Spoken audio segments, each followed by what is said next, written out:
this doctor, he could absolutely see straight through me, and said, it's pointless you coming here unless you're going to tell me the truth.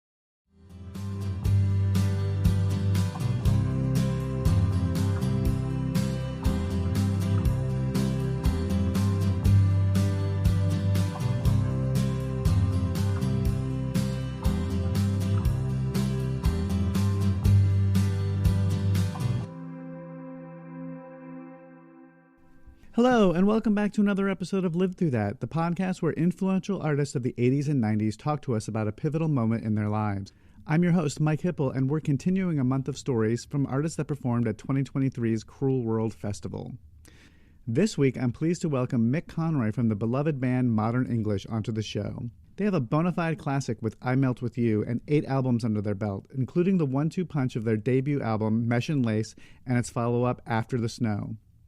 Today, Mick tells us his story of getting sober 15 years ago and reforming Modern English with its original members after a long hiatus.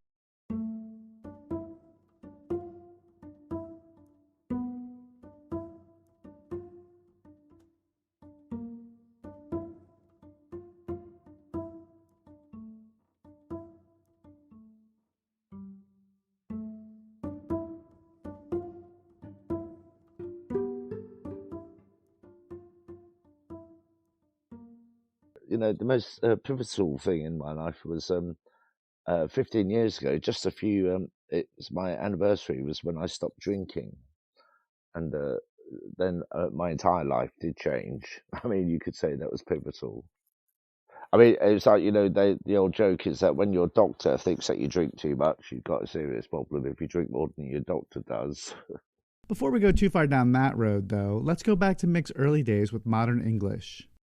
When we Modern English started, we were, we didn't have any money whatsoever. We signed to 4AD, and then we moved to, from Colchester, we moved to London, and we were just living in squats, like in Notting Hill Gate and Ladbroke Grove, where, in those days it was nothing like the neighbourhood it is now. It was, full of houses being rebuilt, and there was a lot of building work going on. So there are a lot of vacant, semi-derelict buildings. There was one, and also it was a very temporary kind of a lifestyle, because you'd get evicted from the house you were living in after about 3 months. And on 1 or 2 occasions we lived in houses that didn't even have hot running water. So we'd have to go to the swimming pool, to have showers and all that stuff. We kind of we grew up together as well. We all lived in the same house as each other.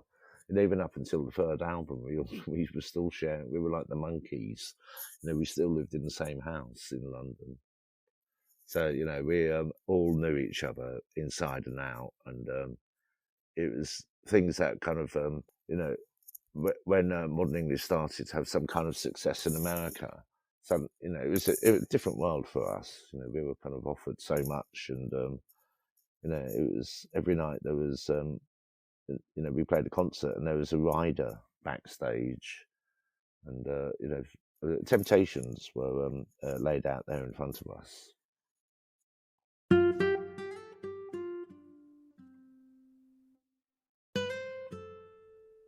Modern English were one of the first bands to be signed to England's famed 4AD Records.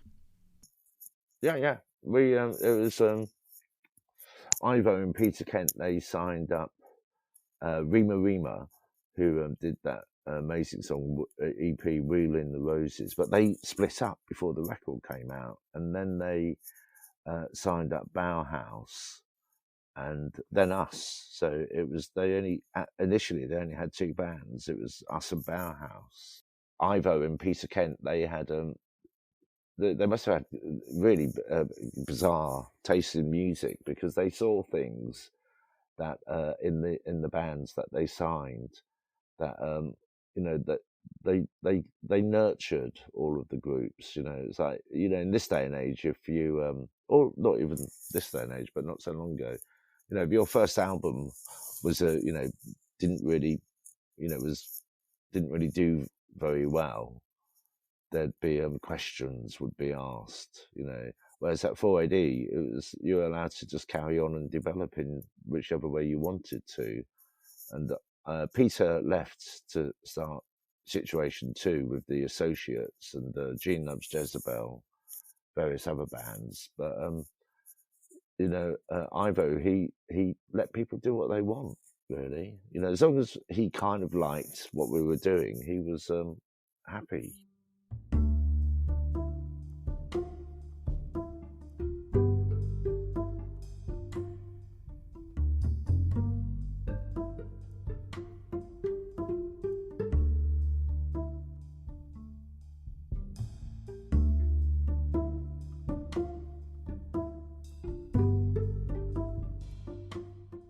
Originally, I was in modern English, and then I stopped being in modern English in about 1993, and I joined not on a permanent basis, but I played with Moose, who was Mickey's partner, and so I played. I was a bass player and ended up being a keyboard player for Moose as well, and did a couple of tours, with a few tours with them over the years, and played on I think 3 of their 4 albums.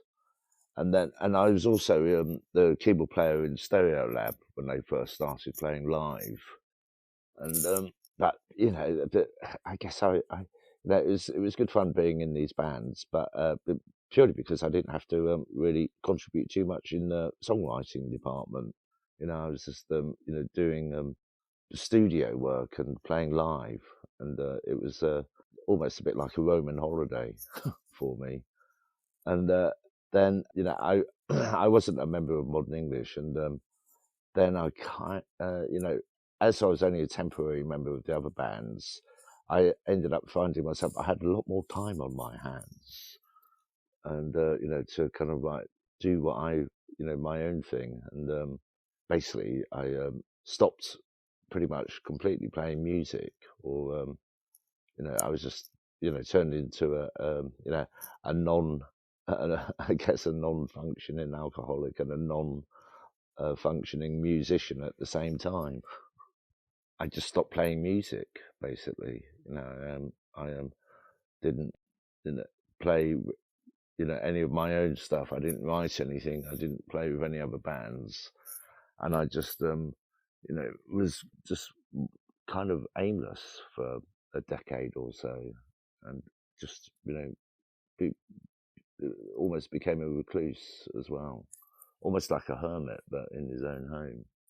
But eventually it was having an awful toll on my health, my well-being as well, and I went to see my doctor, and which is just a typical thing. The last thing you want to do is see a doctor, because they ask you too many questions, like how much do you smoke, how much do you drink, and this doctor, he could absolutely see straight through me, and said, it's pointless you coming here unless you're going to tell me the truth. And to cut a long story short, I ended up going to AA strictly on his insistence, saying, he's seen several patients like me, and he always says the same thing to them. And that was in 2008.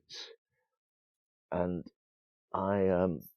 there's a couple of things that were quite pivotal about all of that. So I started going to AA. I mean, I don't want to make this sound like a great big AA share, but I started going to AA, and instantly I got it. It was a real revelation. It was like, wow, there's so many other people who have exactly the same story as me, and they're in different walks of life. Obviously, it's all manner of people. For the first year, this was in London, in Wimbledon, and I went to meetings all over London, which was very good for me. And then after a year, I went to visit a friend of mine in Suffolk, which is close to where Modern English originated from, Colchester. It was about 30 miles from Colchester, whereas I used to go to a boarding school in Suffolk. So I had some friends there, and So I've been sober for a year, and realised that how how nice this place Suffolk was, and this is where it gets a bit crazy. I saw a boat for sale, and a houseboat, and basically that instant I moved and lived on a houseboat in Suffolk, and didn't live in England, in London anymore. I carried on. This is in a lovely small town called Woodbridge, and the boat was called Mudlark, which I thought was quite a cool name for a boat.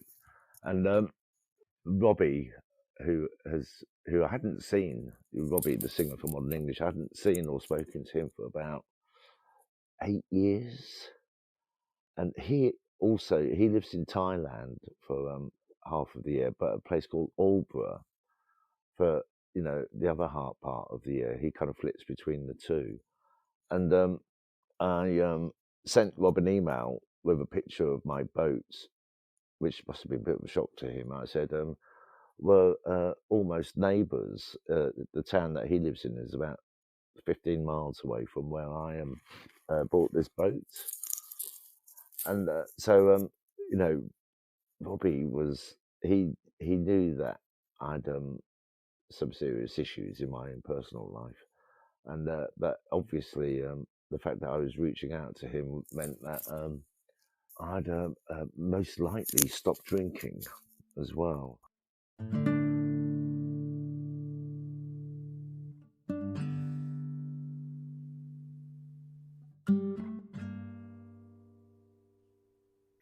That period of, Robbie came back from Thailand, and a great old friend of ours, Russell, the singer from Moose, the band that me and Moose used to play with, he came to visit quite a lot, and he was a really old friend of Robbie's as well, and he was very curious as to what we were going to do next. There'd been like a 15-year gap between me being in Modern English. Robbie had continued as Modern English, but with a completely different set of musicians. And then, it was it seemed like a natural thing. Me and Robbie said, let's, reform Modern English with as many of the original members as we possibly can, which sounded like to us in this lovely little town in Suffolk, sounded like quite a good idea. So then we had to contact Steve Walker, the original keyboard player, who I was still acquainted with, and for him it was completely out of the blue as well. He was a gardener, and he has a shop on Discogs. He's always been into buying and selling records, so he was kind of like interested. But then the difficult thing was trying to get hold of Gary McDowell, the guitarist, who had also been living in Thailand, but he'd been there for about 20 years. And Robbie somehow managed to get a phone number of someone that might know him in Thailand, but Robbie was saying, it was my idea, so I should contact Gary. And so the first time I rang, it sounded like I got through to a kind of nail salon, where ladies go to have pedicures and manicures. And I thought, this is really odd. So it was all in Thai, the voice machine. So I answered I left a message, and then said I was going to ring back. And then I rang back, and Gary seemed to own a nail bar in Thailand. And I thought, okay. And he was flabbergasted to hear from me. And I said that we are, first of all, like, with all of these conversations I was having with these people at the time, it was, I began the sentence with, oh, by the way, I've stopped drinking. And they'd be like, oh, okay. And so eventually we got Gary to agree to come back to England. So me, Robbie, we couldn't get Richard Brown, the original drummer. We went to meet him as well, but he said that he has no interest in joining a band and playing concerts and going, going on tour or anything. But so it was me, Robbie, Gary, and this other guy, Steve Walker on keyboards, and another guy who was in another Robbie version of Modern English, Steve Walker, who Small World used to play with Justin from Piroshka, and when Justin was in a band, and then Spitfire, and then he went off and joined Elastica, but Steve Walker, the guitar player, was in Spitfire, and so we, through Friends of Friends, acquired a drummer called Rick Chandler. Basically, we didn't really know what we wanted to do, but we came back together to rehearse in Suffolk, and the first thing that we played was a track off the After the Snow album, Dawn Chorus.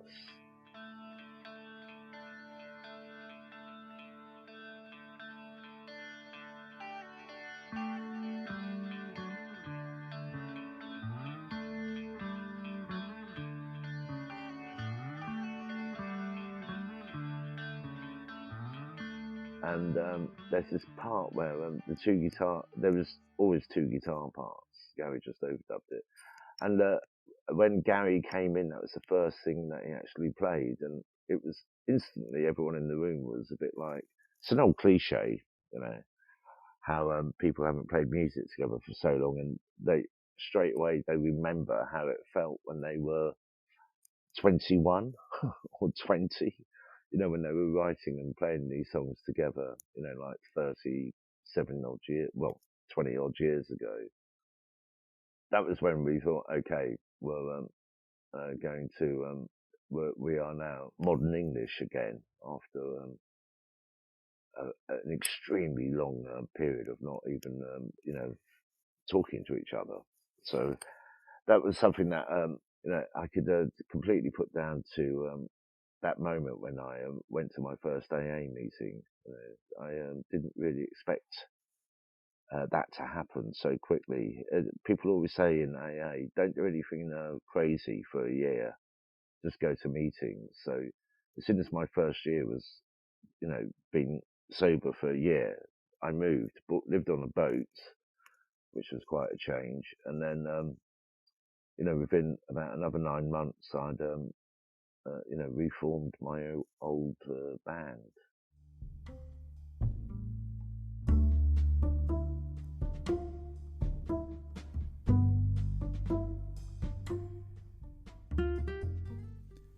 With the band healthy and back together, they proceeded to tour the States again and found they still had quite the fan base. In 2016, they recorded an album of new music titled Take Me to the Trees and toured celebrating the 35th anniversary of their debut record, Mesh and Lace. It's impossible to talk about this band without talking about the massive hit that is I Melt With You. With Mesh and Lace, Ivo actually came with us to the studio. It was a residential studio. We were there for 2 weeks, 1 week recording and 1 week mixing. And so everything we did, Ivo was in the room with us. He kind of acted as, like a kind of a producer, in a way. It was really nice having Ivo there. He, he would say some things like, that bit's too long, or it doesn't sound like it works. Whereas on the second album, we had Hugh Jones, the producer, who was still quite young. He was only about 26 years old, but he'd done Heaven Up Here by the Bunnymen, Echo and the Bunnymen, and worked on loads of Simple Minds albums. And he was, just a really nice person, nice guy. And we got on with him the first time we met, but he had quite different ideas about how, we should structure our songs. And we did a lot of, what's called pre-production. This is like rehearsals where you deconstruct everything that you've made and then put it back together again. But, sometimes it could be, it's like some of the verse for one song might end up being a chorus in a different song completely, which for us at first was a bit of interesting approach. But then anyway, we went to this place called Rockfield in Wales, where we were completely left on our own with Hugh Jones, and Ivo had no idea what we were doing there whatsoever.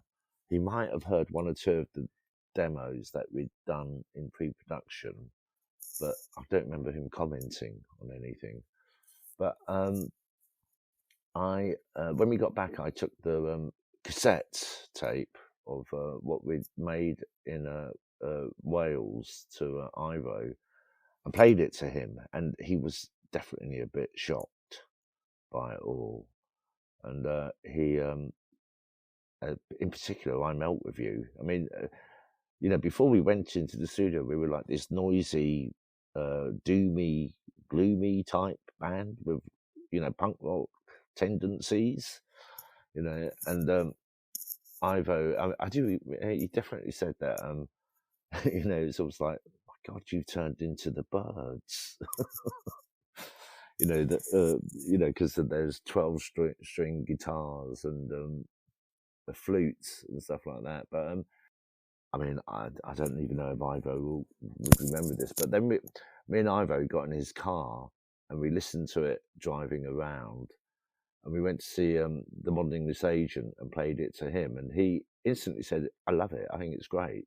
And I think Ivo was a tiny bit relieved because it cost quite a lot of money to make albums, and Ivo didn't, 4AD didn't have much money, and I think Ivo, he learned to appreciate it, quite quickly. It was definitely different from anything else that we'd done. I mean, I Melt With You was, when I first played that to Hugh Jones as a kind of vague idea, but we all thought it was too poppy. And Hugh said, you must be out of your mind. It sounds good, and there's nothing wrong with pop music. We all love pop music. We were shocked, and we were surprised at the reaction that it got in America, because it had already been released as a single in the UK and it didn't really do anything. So we, at first we thought, oh, okay, well that didn't happen.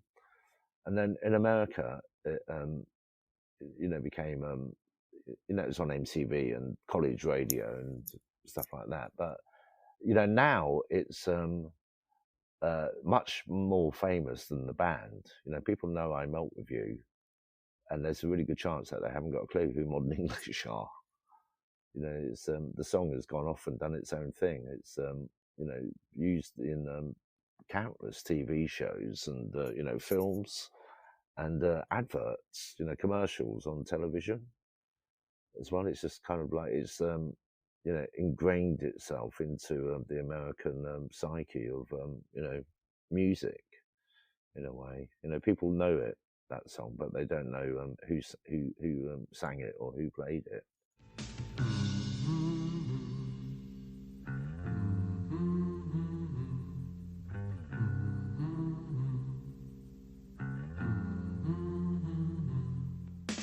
Thank you, Mick, for taking the time to share your story. I also want to thank the band Joop Joop for creating our theme song. You can find out more about their music at joopjoopmusic.com.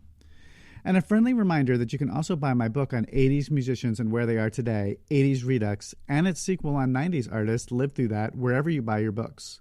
Modern English is a great spread in the 80s book. And if you like this show, please subscribe so that you'll know when the latest episode comes out.